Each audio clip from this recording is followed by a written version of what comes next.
Halo cuy, balik lagi bersama gua. Akhirnya di video kali ini gua ada kesempatan untuk mereview salah satu produknya SteelSeries, yaitu SteelSeries Rival 3. Jujur gua kangen banget sama mouse-nya SteelSeries karena gua terakhir pakai mouse SteelSeries itu sekitar 3-4 tahun yang lalu. Udah lumayan lama banget ya. Dan untuk Rival 3 ini gua udah pakai sekitar lebih dari 1 minggu. Jadi gua udah bisa kasih reviewnya ke kalian.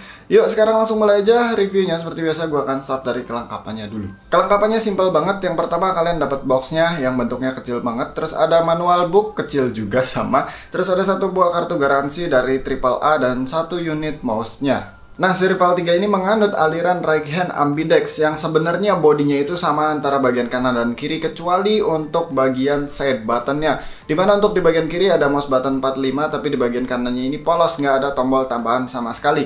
Jadi sebenarnya untuk pengguna kidal atau pengguna tangan kiri masih tetap bisa pakai Rival 3 tapi jempol kirinya nggak bisa menikmatin tombol tambahan di bagian samping. Ngomongin soal mouse button 45 untuk di tangan gua ini posisinya sedikit terlalu maju. Jadi gua agak-agak susah untuk menjangkau mouse button di bagian depan atau mouse button 5 ketika jempol gua pindah dari bagian side grip. Terus untuk side gripnya ini polos aja cuy, nggak ada tekstur sama sekali, nggak ada rubber finish sama sekali, entah itu di bagian kanan ataupun di bagian kiri. Dia cuma pakai finishing yang sama dengan di keseluruhan bodinya, yaitu pakai matte black finish yang teksturnya nggak ada. Jadi sebenarnya ini kalau kalian pakai di ruangan yang dingin, entah itu kalian pakai AC ataupun di daerah kalian memang dingin banget dengan keadaan tangan yang super duper kering, ini rasanya agak-agak licin. Dan satu lagi biasanya problem umum untuk matte black finish kayak gini ya, di bagian klik kanan klik kiri ini biasanya lama-lama bakalan belang, sama di bagian side grip juga di kanan kirinya. Kemudian untuk scrollnya dia udah dilapisin karet dan ini karetnya kerasa ngegrip bagus, dan untuk feedbacknya ini galak banget cuy. Jadi steppingnya itu sangat amat tajam dan berasa. Mungkin buat kalian yang demen sama scroll wheel dengan tipikal kayak gini bakalan suka, tapi kalau gue pribadi jujur gue lebih prefer yang lebih smooth aja rasanya. Dan di bagian belakang scroll wheelnya ada satu buah tombol DPI. Kalau kita perhatikan Rival 3 ini bodinya pakai yang unibody gitu ya. Jadi untuk bagian permukaan atas sama sampingnya ini nyambung, nempel sampai ke depan. Yang Nisa itu cuma housing klik kanan klik kiri sama bottom surface-nya doang. Yang menurut gue itu bagus banget karena dipegangnya tuh jadi nggak kerasa ada sambungan sama sekali. Meskipun kalau kita bicara tentang mouse yang lumayan mahal atau dari premium brand, biasanya sambungan plastiknya juga nggak terlalu kerasa. Tapi bagaimanapun juga dengan desain unibody ini kerasa lebih halus. Nah buat kalian yang demen sama mouse RGB jangan khawatir karena Rival 3 udah punya RGB yang menurut gue udah cukup bagus lah ya.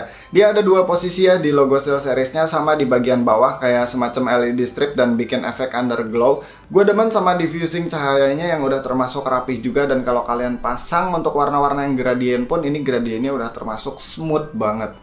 Untuk mouse glide-nya ini udah bagus karena dia karakternya yang smooth dan licin, terus dia nggak berisik juga. Untuk kabelnya dia nggak detachable dengan panjang sekitar 2 meter, dan kabelnya ini polos tanpa sleeving, tanpa braided, bukan paracord. Ini karet biasa dan karetnya menurut gue ini cenderung kerasa terlalu murahan untuk sebuah SteelSeries atau mungkin untuk sebuah gaming mouse dengan harga segini ya.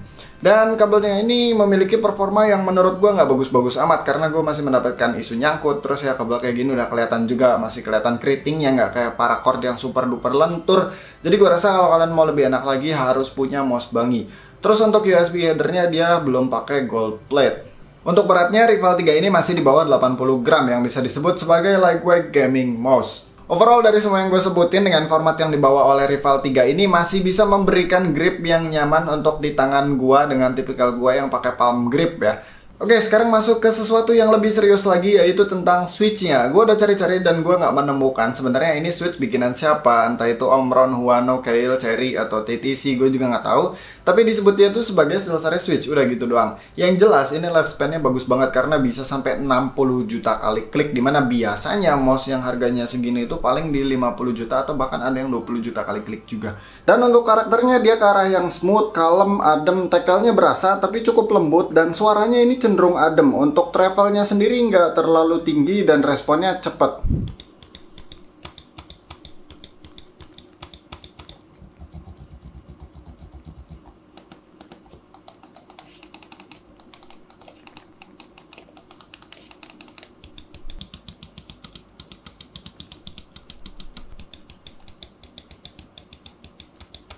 Nah sekarang pindah ke sensornya yang disebut sebagai TrueMove Core. Tapi gue udah cari-cari ke forum luar, katanya TrueMove Core ini sebenarnya PixArt PMW 3331. Entahlah, yang jelas resolusinya up to 8500 CPI dengan 300 IPS tracking speed, mantap sekali, dan 35G acceleration. Untuk polling rate-nya mentok di 1000 Hz. Kalau kita ngeliat dari speknya, memang si TrueMove Core ini kelasnya udah di atasnya 3325, 3327, dan 3330. Dan memang secara pengalaman gue pakai mouse ini juga gue ngerasa ini sensornya bagus cuy, punya good performance.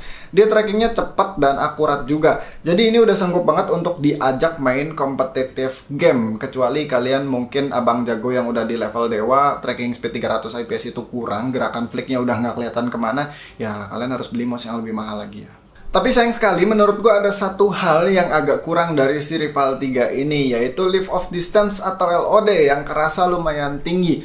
Sebenarnya gue nggak bisa klaim secara angka dia ini memang lebih tinggi dari mouse rata-rata atau enggak, tapi yang gue rasain ya by experience doang, itu rasanya sama aja sih kayak mouse-mouse kebanyakan yang memang sensornya itu nggak memiliki programmable LOD atau LOD-nya yang terkenal ceper ya. Tapi masalahnya gini, si Rival 3 ini punya bobot yang tergolong ringan, masih di bawah 80 gram, yang masuk ke kategori lightweight gaming mouse, dimana lightweight gaming mouse itu enak untuk main low resolution karena pas diangkat-angkat tuh ringan rasanya, nggak bikin pegel juga. Tapi kalian harus deal sama si LOD-nya ini yang menurut gue nggak bagus-bagus amat ya. Terus kalau kalian mainnya di high resolution, yang artinya mouse ini enak juga karena glide-nya kan smooth dan licin juga ya. Terus dia ringan juga, jadi untuk nge-glide nggak bikin pegel. Tapi punya performance kabel yang menurut gue nggak bagus-bagus amat. Tapi balik lagi sih, tergantung dari playing style kalian, tergantung dari bagaimana cara kalian menggunakan sebuah mouse. Dan jujur aja, mengenai LOD sebenarnya gue selama ini ya, sekitar seminggu lebih setelah adaptasi dengan LOD-nya tersebut, gue tetap main di low resolution, tapi gue ngerasa jadi lebih terkontrol lah daripada pas pertama kali nih mouse datang.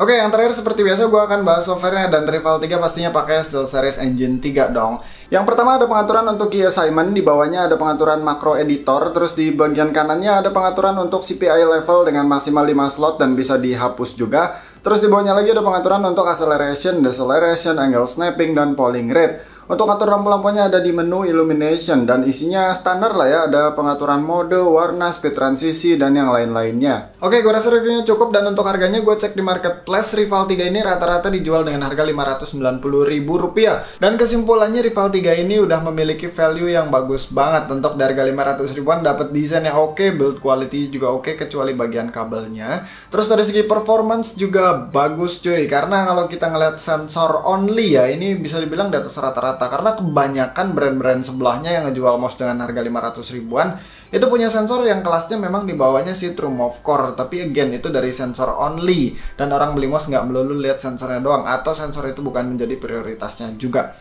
Tapi kalau kalian punya duit 500 ribuan dan kalian berencana untuk beli gaming mouse, gue rasa Rival 3 ini wajib untuk kalian lirik, tapi nggak wajib untuk kalian beli.